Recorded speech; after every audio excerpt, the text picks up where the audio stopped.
случаи, те не са малко, в които биологичният производител не е виновен, а е допусната грешка от другата страна, от проверяващата страна. Така че в този случай БАП, Българска асоциация за биопротеин.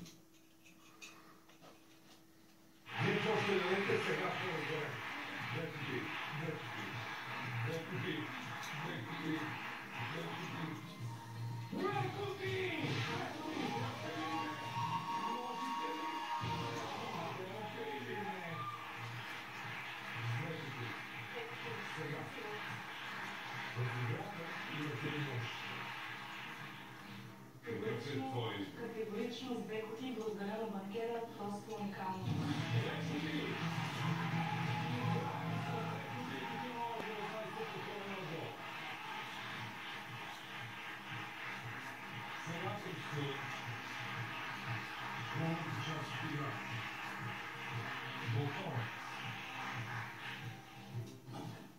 Ето ги 24 имена. Всъщност 23, защото твоето го няма. Стоп! Кристина! Айде, какво става да ти сгоря пицата? Значи... Гледаш ли я? Слагай другата.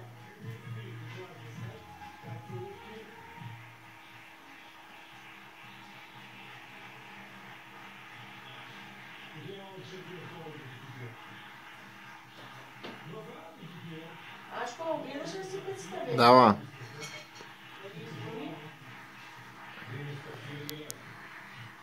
Година 4, която отгоре, ти пожелавам да има